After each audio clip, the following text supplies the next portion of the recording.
Today we're going to build a PC using an AMD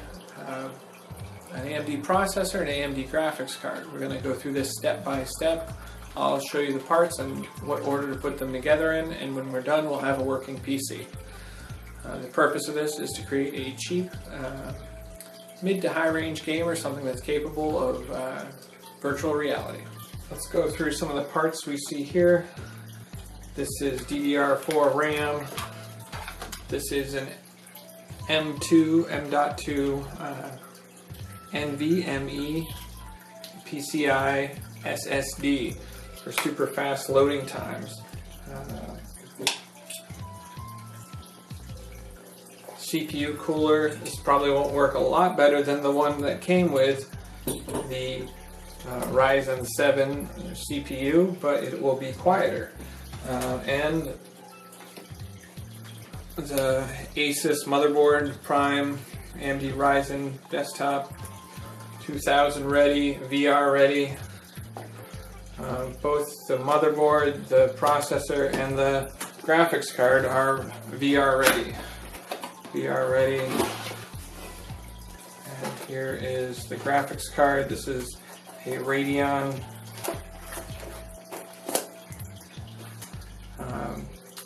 570. A Rosewill case with a glass panel on the side, a CD drive, a USB 3, $25 for this power supply. There's a slightly cheaper one, $19.99 on Amazon, but it's not painted.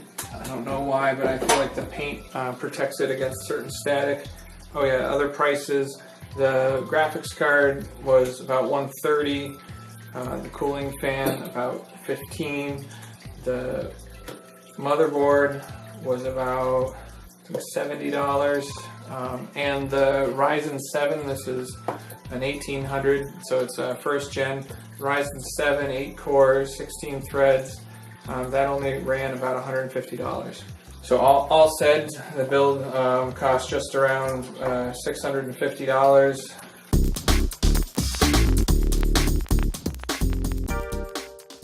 So the first thing we're going to do is we're going to lift the arm that holds the processor. We'll line up the triangle in the corner. It's in this corner here. You can see that there's gold on that corner. We'll line that up with the triangle on the top corner of the motherboard there.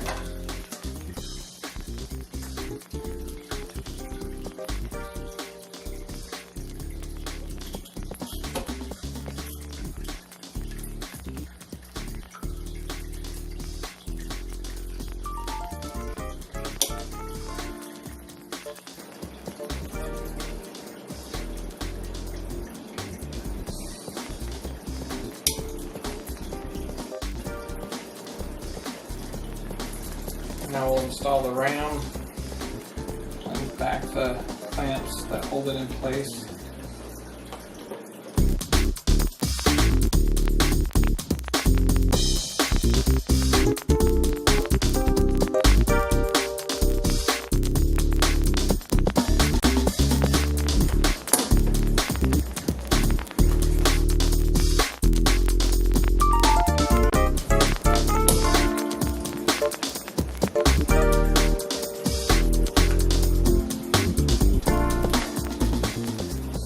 Both sticks of RAM are installed, and then the M2.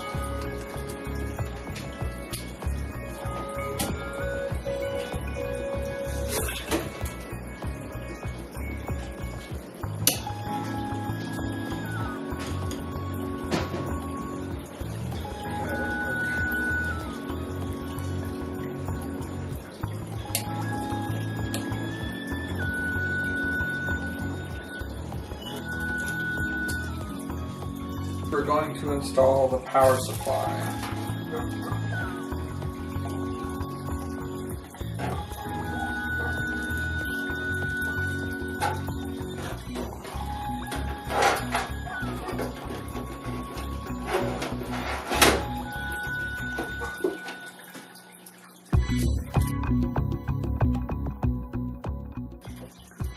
Install the power supply by holding it in place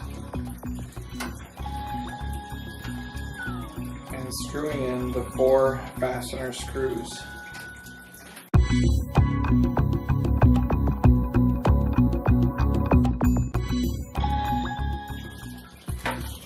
The power supply is now firmly attached.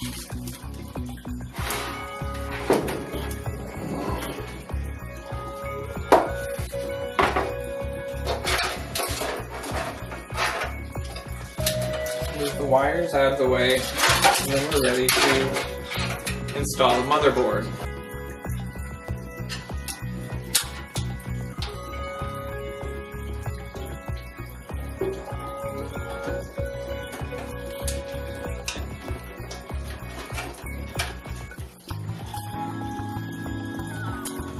Don't forget about the back plate.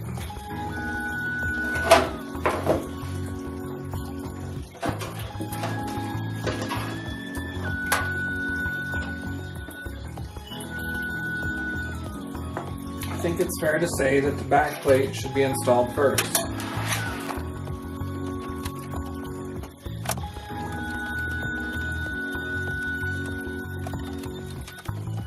Make sure that you use the right screws.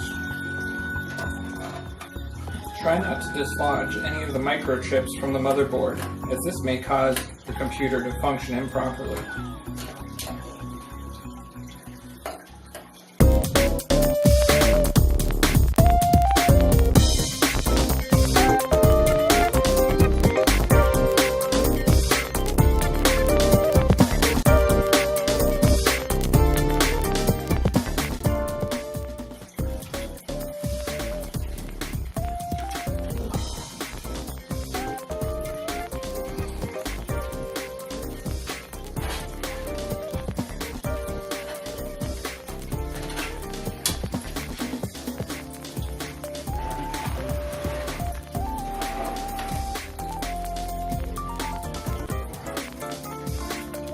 Connect the USB 3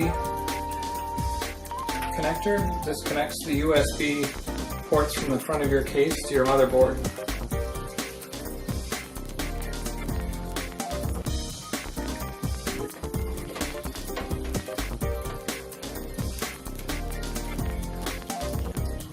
The USB cord for the USB 2s. This is for the headphone jack, high definition audio from the front panel. These are a series of small wires, single and double pins, connectors. Knowing which set of pins to attach these plugs to would require consulting your user's manual. Now we're ready to apply thermal paste to the CPU.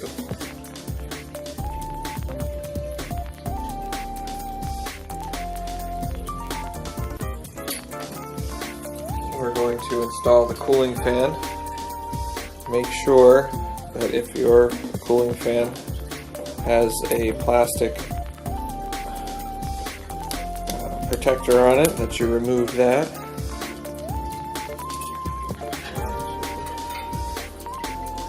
Gently set it on top, and this one has clips on either side.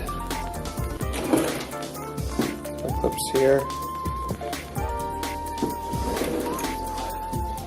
and here. This one is meant to go on first.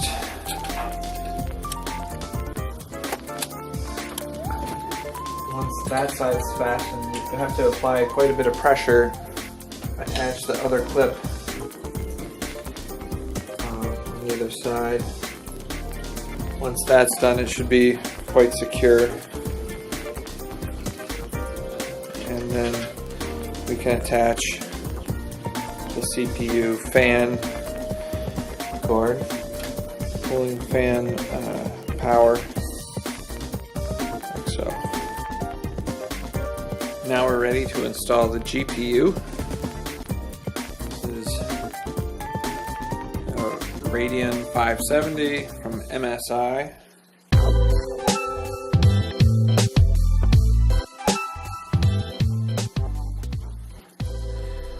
The screw here.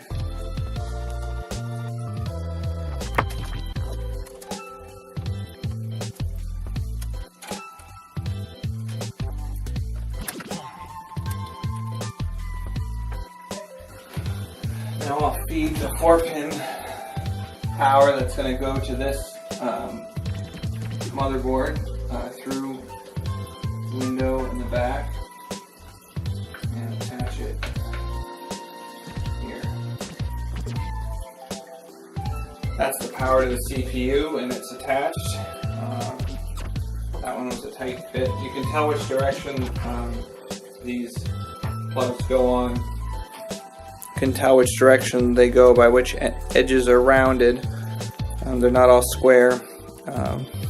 So you match those up, and that's how you can tell which. So apparently this power supply didn't come with an 8-pin cable for the GPU, so I had to buy this adapter that splits into two 6-pins, and I'm using 2 more adapters to go to Molex. I'm also told that these should not go on the same string off of the power supply, but we'll start here by attaching this to the GPU.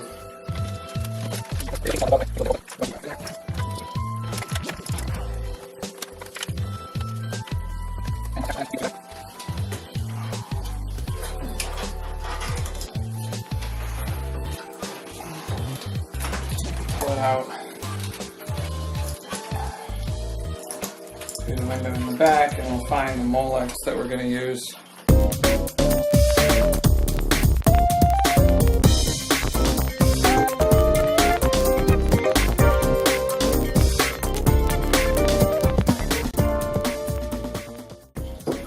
Let's see if we can get the front of the case off. That wasn't hard. Remove plate.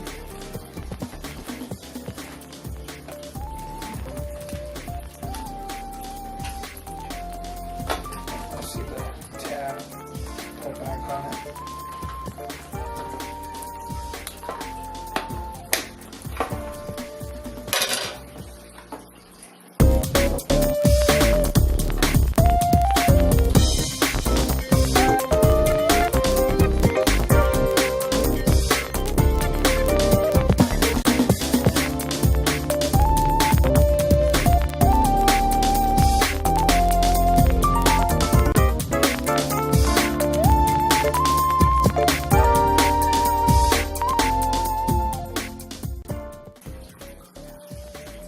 One SATA power and one SATA information or data cord.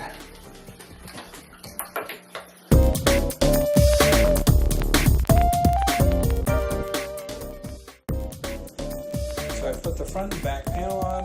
Now to fire it up.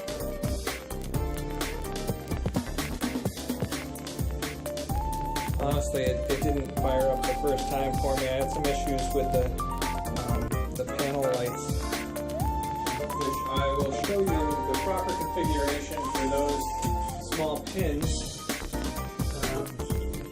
in the bottom in the description below the video.